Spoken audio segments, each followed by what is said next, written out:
bersama-sama dengan kami saat ini Tuhan.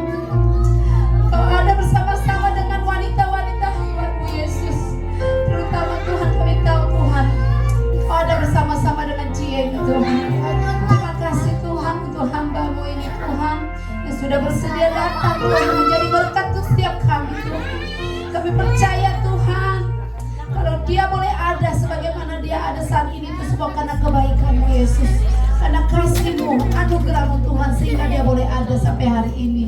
Terima kasih Yesus, Kau urapi hamba-Mu ini, Kau urapi bibirnya, Kau urapi hatinya Tuhan. Biarlah dia boleh berkata-kata sesuai dengan firman-Mu. Biarlah dia berkata-kata sesuai Roh Kudus yang berkata-kata Bapa. Biarlah Tuhan kami boleh duduk dia mendengar Tuhan. Bahkan boleh Tuhan firman yang disampaikan boleh menjadi rema hidup kami Bapa. Terima kasih Yesus, terima kasih. Kami serahkan Tuhan firman ini seutuhnya ke dalam tangan-Mu. Segala pujian, segala hormat, segala kemuliaan hanya bagi Yesus Tuhan kami, satu-satunya juru selamat untuk setiap kami Bapa. Di dalam nama Tuhan Yesus kami mau siap menerima berkat-Mu dari hamba-Mu. Haleluya, sama-sama kita katakan amin. Amin. Silakan pemain musik mau dicoba mau stay gitu ya. Terima kasih, saya melihat satu kekeluargaan yang luar biasa di tempat ini. Ada sukacita, ya kan? Mungkin waktu kita datang tidak sesukacita waktu kita setelah menyembah, kita ada pemanasan untuk menari, memuji, memuliakan Tuhan. Makasih, terutama terima kasih buat Tuhan Yesus yang setelah membawa saya ke sini. Karena saya percaya tidak dengan kehebatan kita, kalau kita boleh ada di sini, saya dan saudara, betul ya? Saya mau bilang kalau ibu-ibu ada di tempat ini yang mungkin ada keluarga, ada anak, ada usaha, boleh datang di tempat ini sampai aku udah bilang kita udah lebih dari pemenang. Colek kiri kanan bilang kamu udah jadi pemenang loh. Kamu udah lebih dari pemenang. Betul nggak? Waktu kesini kita sudah mengalahkan apa aja? Pasti ya. Kalau ikutin kemauan kita, sepertinya kita nggak mampu gitu. Jujur, waktu saya dibilang Eli waktu beberapa hari yang lalu, Ci nanti WBI ulang tahun, Cici ya sharing firman gitu. Ah jangan aku lah, aku bilang gitu. Itu aja, ini kan ulang tahun spesial ya kan. Undang Bu Vera lah sebagai gembala rayon, aku bilang gitu. Ternyata Bu Vera nggak bisa, ada satu lain hal di jam yang sama, dia juga ada pelayanan. Terus tubuh manusia yang memiliki peranan penting dalam diri kita. Hati adalah master control pada diri manusia. Baik buruknya seseorang dapat ditentukan oleh hati. Karena itu jagalah hatimu baik-baik, sebab hatimu menentukan jalan hidupmu. Seperti firman Tuhan katakan, Amsal 4 ayat 23. Kita baca ya natsnya, firman Tuhan ini. Kita sama-sama sharing ya, mudah-mudahan firman ini kita waktu kita datang mungkin kosong, mungkin kita nggak bisa jaga hati, tapi setelah kita pulang kita harus beda. Sudah temu? Amsal 4 ayat 23, jagalah hatimu dan segala kewaspadaan, karena dari situlah terpancar kehidupan. Keren gak sih firmannya? Keren ya. Mungkin orang nggak bisa lihat hati ya. Orang ada pepatah mengatakan dalamnya laut bisa kita ukur, tapi hati orang siapa yang tahu? Itu loh, hati kita tuh nggak ada yang tahu, ya kan? Jadi kita benar-benar harus menjaga hati kita supaya itu terpancar, ada satu kehidupan yang bisa dilihat orang lain, ada kehidupan dalam keluarga kita. Itu yang saya mau bilang. Nah, ada kehidupan, ternyata hati tidak dengan sendirinya bersih saudara-saudara. Kita harus terus-menerus menjaga agar tidak tercemar, betul ya? Jangankan jangankan misalnya dalam hal kita di bergereja, waktu datang aja kita nih ada macet, mungkin udah telat ya kan. Terus di jalanan yang kemarin saya sama suamiku gini nih, saya kemarin kebetulan besuk teman sakit di Bekasi. Nah, suamiku bilang kayak gini, kemarin aku tabrakan mam di sini. Oh di sini, aku bilang. Penyebabnya kenapa? Aku tanyakan. Dia bilang begini, sebenarnya kalau boleh jujur katanya, dia tabrakan karena tadinya dia sama satu tukang pemotor. Motor tahu ya kalau jalan tuh memang selalu dia merasa yang punya jalan dia gitu. Kita yang pakai mobil harus ngalah. Nah, waktu dia kayak suamiku kenceng atau apalah dia, terus dia kayaknya nggak seneng gitu. Dia pelototin suamiku. Nah, suamiku juga mungkin terpancing juga, namanya laki-laki kan. Dia sampai gitu. Jadi main pelotot-pelototan mereka berdua. Lewatlah itu jalan, harusnya dia sudah muter, ya kan? Harusnya dia harus bisa jaga hati, tapi apa boleh buat, ya kan? Nah, dia pelotot-pelototan, lewatlah itu jalan, mau nggak mau dia putar lagi ke tempat yang dia mau tuju. Nah, setelah dia mau tuju di tempatnya itu, ada truk besar juga lagi kenceng gitu kan, lagi kenceng. Nah, dia mau lewat, tapi truk itu udah berhenti. Ternyata motor nggak mau ngalah dari arah sana, tabraklah sampai orang itu terpelanting jauh. Suamiku mobilnya juga hancur. Satu hal yang luar biasa, tidak kenapa-napa, cuman orangnya berdarah-darah sedikit dan dia minta ganti rugi. Mobil saya rusak, terus orangnya akhirnya dia nuntut uang gini-gini karena memang kesalahan juga dari dia. Nah, singkat cerita kita ganti duit, suamiku selesai. Makanya saya bilang gini, apa yang terjadi Pak? Iya benar, aku nggak bisa jaga hati. Hati itu bagian tubuh kita paling kecil, tapi itu yang paling merusak kita sampai tidak bisa jaga hati. Untungnya setiap hari kita sebelum berangkat jam 5 kita mungkin ada doa ya. Nah, kita selalu pagarin kita dengan doa, tudung kita adalah doa, sehingga itu tidak fatal. Aku bilang nggak apa-apa mau ganti 1 juta 2 juta, mau mobil kita rusak, yang penting dia tidak kenapa-napa. Itulah kalau kita nggak bisa jaga hati. Coba kalau kita fokus kita jaga hati, udahlah, namanya di jalanan selalu ketemu yang tidak enak. Itu ya, kita lanjut lagi. Ada beberapa contoh kan di sini, ternyata hati itu harus dijaga. Aku mau kasih contoh ya, ada beberapa contoh tokoh di dalam Alkitab yang mengalami dampak negatif ketika tidak menjaga hati. Kita salah satunya kita bawa Hawa ya. Aku berharap semua bisa nyimak dan bisa benar melakukan hal-hal yang tercatat di Alkitab. Hawa memakan buah pohon yang telah dilarang Tuhan karena hatinya tertarik pada buah pohon itu.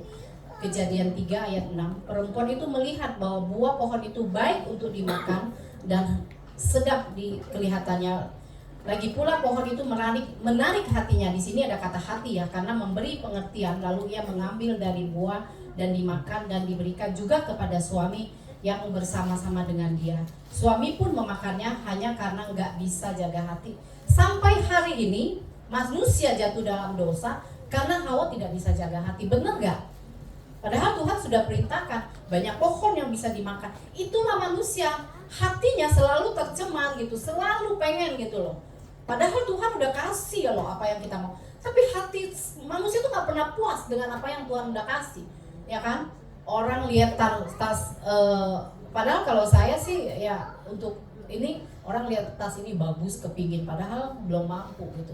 Jadi kita tuh bener nggak bisa jaga hati, jadi rusak semuanya gitu loh. Dengan Hawa, saya takut juga nanti kelamaan ya, nanti pada ngantuk lapar lagi ya kan. Ini belum pada makan ya, karena ini tanggung banget ini jam 12 ya. Mudah-mudahan udah makan dulu tadi ya.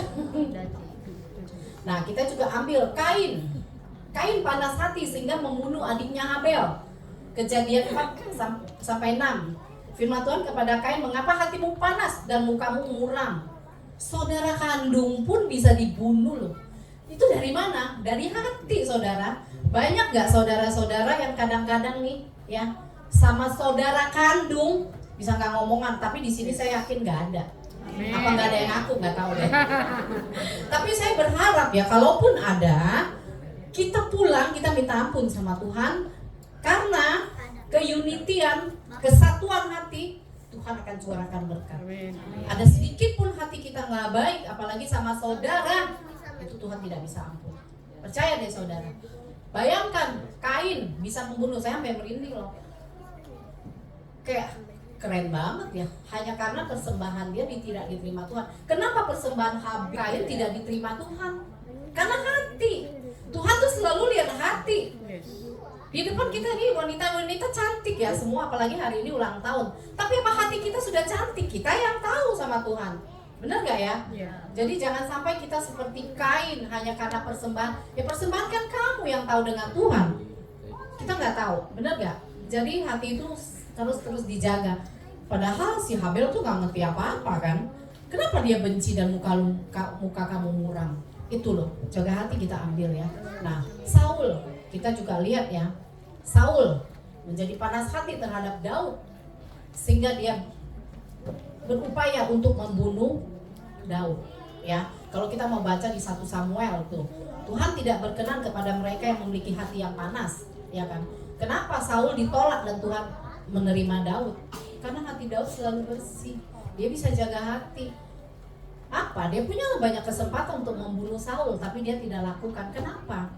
Karena dia tahu orang yang diurapi Tuhan walaupun tidak baik, kita tidak berhak loh menghakimi atasan kita, menghakimi sesama pelayan kita. Tapi yang kita bisa lakukan adalah mendoakan, mensupport, ya kan, atau menegur dengan kasih.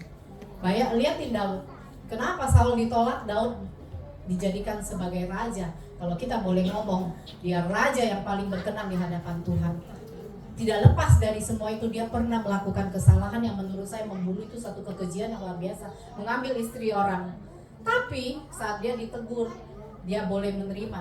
Raja loh, seorang raja ditegur sebagai nabi sama Nabi Nathan, dia bisa menerima. Luar biasa ya. Jadi hati kita itu harus lapang, hati kita itu harus selalu dijaga. Kita nggak lepas kok, kita tuh manusia masih kedagingan kok, ya kan? Tapi kita saat ditegur, saat diomongin, kita harus terima. Kadang banyak orang yang ditegur malah galakan dia, ya kan? Kalau kita mengasihi seorang, kita pasti menegur. Orang kalau sudah nggak mau ditegur, kita udah nggak peduli. Jadi kalau saudara-saudara ada yang ditegur sama teman atau sama saudara, bersyukurlah karena mereka masih mengasihi kita. Ya, jadi juga seperti Daud. Nah, kita contoh lagi nih, yang keempat, Haman panas hati ketika Mordekai tidak memberi hormat kepadanya. Ester 3 ayat 5. Hanya perkara nggak dihormati doang, saudara, ya kan? Apalah artinya sebuah dihormati? Kalau saya paling tidak suka, termasuk dengan anak buah saya sendiri, saya nggak perlu orang kalau ngomong saya nuduh-nuduh, nggak perlu. Tapi yang penting kita tuh saling menghargai. Saya nggak butuh itu. Saya cuma butuh karakter orang yang bisa bertanggung jawab. Itu yang saya butuh. Buat apa lu hormati saya di depan tapi di belakang enggak, ya kan? Seorang Haman hanya masalah perkara tidak dihargai, ya kan? Dia bisa kesel dan marah sama Mordekai dan terjadi perselisihan. Luar biasa ya. Nah, saya juga mau nih Tuhan tidak berkenan kepada mereka yang memiliki hati yang panas, hati yang iri, dan hati yang menyimpan dendam, hati yang tidak lurus. Orang yang hatinya tidak lurus akan kehilangan berkat dan kesempatan dari Tuhan. Sebaliknya orang yang hatinya lurus pasti dikasihi Tuhan. Tuhan memberikan kasih karunia-Nya kepada orang yang berhati lurus. Saul ditolak, Tuhan dipilih sebagai raja, ya kan? Nah, kita juga lihat nih dari tokoh Alkitab yang bisa kita lihat, yang bisa benar menjaga hati. Ya, kita ambil aja 2 lah. Kalau saya ambil banyak terlalu panjang sampai besok mungkin nggak kelar ya. Jadi saya ambil, mungkin ini juga tokoh Alkitab yang mungkin sangat saya teladani dalam kehidupan saya. Ya, kita juga lihat dari tokoh Alkitab 1 Ayub. Ayub dijauhi semua orang, dikutuk mungkin sama istrinya, dia bilang, aduh Tuhan kamu kayak gini, ngapain, tinggalin aja. Kalau Ayub nggak bisa jaga hati, mungkin Ayub nggak ada di dalam, tercatat di dalam Alkitab, saya yakin banget ya. Sampai dia itu, coba ya, kayaknya kalau Ayub tuh terlalu berat ya buat kita ya, tapi itu ya hanya saya teladanin gitu loh. Ayub sampai garuk pun udah pakai beling, dia tidak tinggalkan Tuhan loh, dia tetap jaga hati. Bagaimana kita yang belum dia papain udah kayak nggak bisa jaga hati, ya kan? Saya kadang kalau melihat dari cerita tokoh-tokoh Alkitab, aku tuh suka nangis, saudara. Bener ya Tuhan, kadang aku cuma segelintir doang, kayak hatiku panas. Tuhan ampuni saya.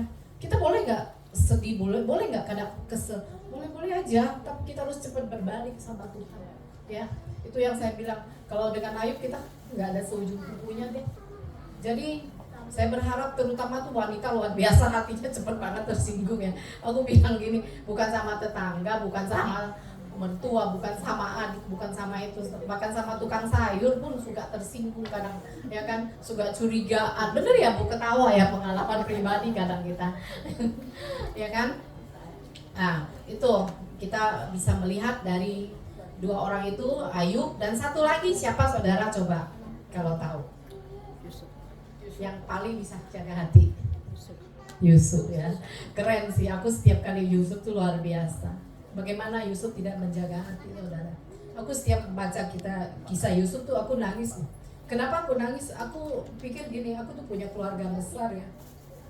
Bagaimana saya membangun keluarga saya, gitu loh.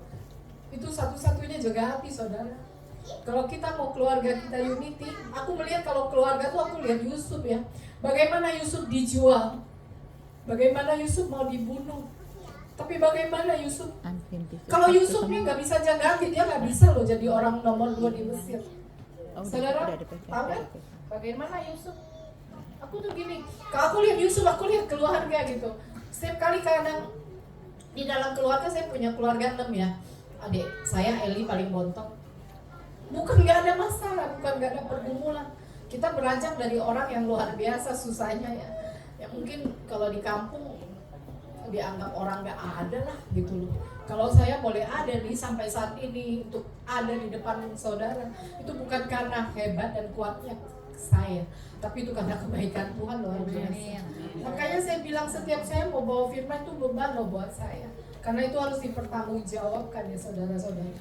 Saya mau ibu-ibu di sini selalu bisa jaga hati, karena hati itu adalah bagian yang paling kecil tapi yang paling berpengaruh.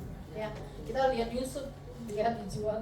Tapi saudara lihat nggak, kalau saudara benar-benar mempelajari tentang Yusuf, saat dia ketemu lagi sama keluarganya, dia nangis di dalam satu ruangan, dia teriak tuh bukan pengen balas dendam, dia senang bisa ketemu dengan keluarganya lagi. Begitu juga dengan saya adalah anak. Kenapa ya saya tuh kalau bawa firman Tuhan atau sharing firman, kalau cerita Tuhan saya selalu nangis, kuat aku nggak kuat atas kebaikan Tuhan dalam hidup saya. Mungkin kalau masalah, saudara pernah Eli saksikan tentang toko saya yang kebakar, saya nggak akan nangis loh saudara. Aku kuat untuk ngelewatin semua, karena waktu saya lewatin masalah, aku tahu punya pribadi yang kuat buat saya itu Tuhan. Tapi saat saya menceritakan kebaikan Tuhan, serasa aku tuh pengen, aduh Tuhan kau baik banget gitu loh ya. Jadi buat apa kita membaca Alkitab kalau kita nggak menjadi pelaku firman? Aku juga bukan orang yang selalu hebat, aku tuh harus baca firman berapa puluh ayat. Nggak juga, sama seperti saudara. Bukan itu intinya, tapi bagaimana kita selalu bisa jaga hati. Saya itu anak yang paling pertama di rumah, punya adik-adik yang masih kecil. Dari hidup susah saya harus mengayomi, ya kan. Mungkin Eli banyak cerita lah, itu nggak gampang. Tapi kalau sampai saat ini keluarga kita bisa unity, itu memang harus benar-benar jaga hati. Colek dong kiri kanan, jaga hati ya. Jaga hati supaya semua itu kemuliaan Tuhan terpancar di dalam kehidupan kita. Saya kalau mau bawain sharing firman nggak gampang di depan adik saya. Dia cerita Maya dibohong dia, nggak bener dia, gua aja dulu mau pinjem duit sama dia nggak dikasih. Enggak, paling baik. Paling the best. Nih, saya bawa teman saya, orang cool saya 2 ya. Mereka tahu bagaimana kehidupan saya. Saya bukan seseorang yang sempurna, tapi akan hidup terus belajar tentang kebaikan Tuhan. Karena teladan kita siapa tuh? Tuhan Yesus. Itu. Nah, tentang Yusuf kita nggak cerita tentang Yusuf, tapi bagaimana dia bisa menjaga hati sehingga dia menjadi orang nomor 2 di Mesir dipercaya. Luar biasa ya. Tepuk tangan buat Tuhan Yesus yang mulia. Ya. Nah, bagaimana caranya untuk menjaga hati agar hidup kita tetap positif memancarkan kemuliaan Tuhan? Coba kita lihat lagi ya. Sorry, kita nggak ada PowerPoint-nya, di sini aja. Pandang salib. Kemarin sempat di WBI saya juga tentang pandang salib. Saudara tahu nggak lambang salib itu apa? Lambang salib itu vertikal dan horizontal. Lambangnya apa itu? Hubungan Tuhan dengan manusia. Oke, ya kan? Orang selalu bilang salib itu lambang hubungan Tuhan dan manusia. Terus itu salib itu melambangkan ikonnya orang Kristen, betul ya? Kalau Buddha yang gede itu orang Buddha, terus yang tangannya banyak mungkin orang India. Kalau salib nggak mungkin orang itu, oh itu orang Buddha, itu berarti dia sesat ya kan? Nah itu salib itu lambangnya kita sebagai orang Kristen. Tapi tahukah saudara, lambang salib itu adalah lambang positif, betul ya? Kalau kita memandang kepada salib, pasti kita ingat positif kita pikirannya. Ada hubungannya jaga hati dengan positif pikirannya. Sangat erat ya, luar biasa saya bilang gitu. Saya lihat gini, coba kalau misalnya tanda salib yang vertikalnya dicabut jadi apa? Negatif. Jadi negatif dong. Jangan ya, jangan jadi negatif. Tetap pandang salib supaya kita hidup terus positif. Ya, coba cek orang Indonesia. Banyak sakitnya apa sih? Berpikiran negatif. Banyak sakit apa kalau orang Indonesia? Apa? Gula sama lambung. Lambung. Lambung itu dipicu sama apa? Pikiran toh.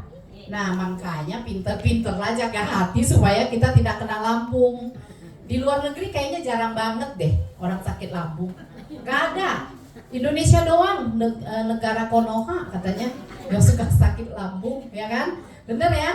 Banyak sakit lambung kan? Kenapa? Karena ya selalu pikirannya negatif, suka tersinggung, curigaan. Banyak lagi, tapi yakin lah di GBI Res kayaknya semuanya gak ada ya Bu ya. Nah, jangan nanti muntaber, tahu muntaber? Mundur tanpa berita kadang, ya enggak? Wah tiba-tiba si A nggak ada kemana, tersinggung kali kemarin saya lupa beliin dia seragam. Muntaber, mundur tanpa berita, ya kan? Jangan seperti itu ya saudara ya. Mungkin kemarin-kemarin ya sudahlah, sudah lewat nggak apa-apa. Tapi setelah melihat setiap kita ada masalah, setiap kita tersinggung, pandang lagi positifnya Tuhan, yaitu salib. Jangan dicabut ya vertikalnya ya, atau horizontalnya ya. Tetap berdiri salib positif, apapun itu, ya saudara-saudara ya. Ya. Dua, membawa hati kita kepada Tuhan. Bagaimana kita hidup itu selalu bisa menjaga hati ya. Tadi satu apa? Positif. Ingat baik-baik ya. Pandang salib. Ada yang kecewa dan tersinggung. Gua harus positif lagi nih, itu salib gitu. Ya kan? Percuma kalungnya disalib di sini. Tapi hatinya nggak positif. Buang aja tuh kalung ya. Yang kedua, supaya kita selalu bisa menjaga hati, membawa hati kita kepada Tuhan melalui doa. Karena Tuhanlah yang menguji hati. Kalau kita mau baca Mazmur 17 ayat 3, dan Tuhanlah melihat hati kita. Tetapi berfirmanlah Tuhan kepada Samuel, janganlah pandang parasnya atau perawakannya yang tinggi, sebab aku telah menolaknya. Bukan hanya dilihat manusia, yang lihat Allah. Manusia melihat apa yang di depan mata, tetapi Tuhan melihat hati. Betul ya saudara ya? Amin. Terima kasih untuk Ci Eni yang sudah menyampaikan firman Tuhan yang luar biasa. Siapa yang merasa diberkati oleh firman Tuhan? Semua diberkati, amin. Jadi pesannya adalah jagalah hati. Jadi mulai hari ini bertobat yang sering upload segala sakit hatinya. Tuhan gak punya IG saudara, tapi Tuhan tahu karena Dia adalah pemilik hati kita. Gak usah lu curhat-curhat, Tuhan udah tahu. Nah, saya boleh tegaskan di sini, saya mau sedikit tambahkan. Kalau cici saya benar-benar saya udah mengenal dia banget. Kadang saya gergetan, lu sabar banget gitu. Dia yang sabar, saya yang kesel. Saya masih manusia saudara. Dia terlalu sabar, saya nggak bisa seperti dia. Benar-benar dia yang udah melakukan, dia yang diomongin, dia diem. Ya adanya nggak diem, enak aja. Tapi nggak boleh semua kayak gitu. Nanti, aduh gimana ya. Tapi cici saya tuh udah seperti yang udah levelnya tuh udah nggak bisa marah. Saya kadang yang malu saudara, tapi itulah gunanya seorang cici. Kenapa saya bisa seperti hari ini saudara lihat. Tapi bawelnya enggak, cici saya juga bawel sebenarnya. Tadi mau cemul kan. Nah, bawel itu untuk kebaikan. Ketika kata bawel itu ngomong. Wanita nggak ngomong itu nggak wanita saudara. Om Jo aja bawel. Tanya Cititin. Oke. Terima kasih sekali lagi untuk firman Tuhan yang sangat menguatkan kita.